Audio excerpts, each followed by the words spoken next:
Hey, how's it going? Scott here, coming to you on day 10. Wow, we're in double digits. Day 10 of our 56-day journey. And this week we're on our second week, and this week it is the path of power. And first week was the path of purpose and passion. This week it's the path of power. And it's really, I talked earlier. It's more about path of responsibility as far as I'm concerned. Taking responsibility for where you're at in life and how you react to things that are dealt to you.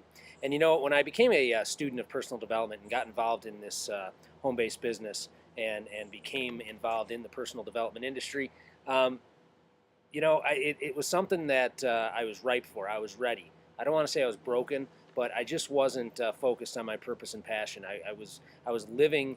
What was I saying? I was making a living to live instead of living my life to spend it with my family and the ones who were important with me.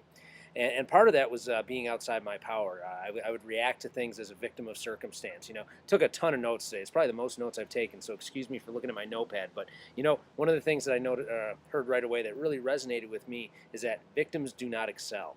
When you come from that mentality of being a victim, you're never in your power. You're always thinking about how others or other circumstances are dictating your life for you. And part of being in your power is realizing that you're 100% responsible for where you're at and what's going on in your life. And for me, that really hit home the last couple days. I was talking about how I got involved in this industry a couple years ago. I became a very strong believer that things don't just happen as a matter of coincidence. Things happen because of the vibration you're putting out there and the law of attraction and things along those lines.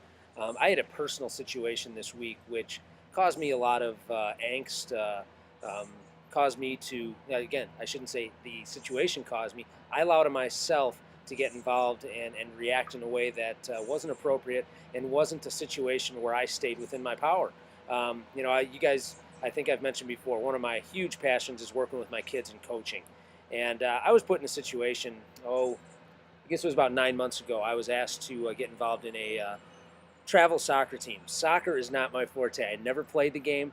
My son got involved in it, much against, not so much my wishes, just I've never had a passion for the game of soccer. It's a difficult game for me to watch. But I took the role on because I was asked to, because of the reputation I had as a coach and my ability to work with and teach and motivate kids. Knowing up front that I was getting in over my head and communicated that very clearly to people and such. And the one thing I asked is that people just communicated with me when, things did go awry or they weren't happy with what was going on.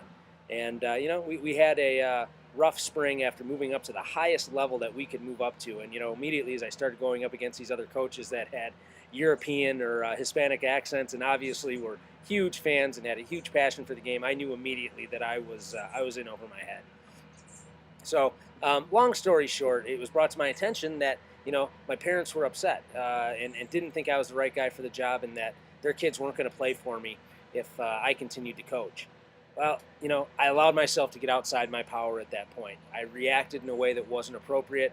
I became defensive and offensive at the same time, started attacking other people for not following through on what I had asked them to do. And one of the things that, I learned today that really hit home for me is, relinquishing control. Because control is all about trying to control how other people act and imposing your will upon those other people and wanting them to act the way you want them to act. It's not about staying within your power. I mean, in your power means being centered on yourself and letting go of the outcome and just managing the process. And I didn't do that.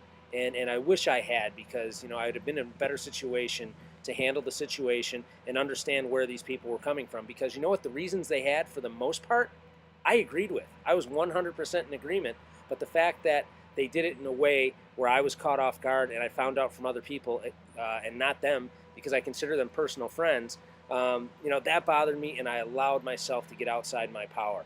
And the only reason I'm relating this to you is that, I'm sure you've all been in the same situation where you've relinquished your power. You've allowed other people or circumstances to control your reaction to things instead of being in your power and controlling your reaction from your power, and understanding that, you're not in control. You can't focus on the outcome. You just have to focus on the process that gets you to that outcome. So really powerful stuff for me today. I know I've gone a little long today. I hope you've hung with me. It has been a little long, but hopefully you'll get something out of this. I'll see you tomorrow. You guys make it a great day.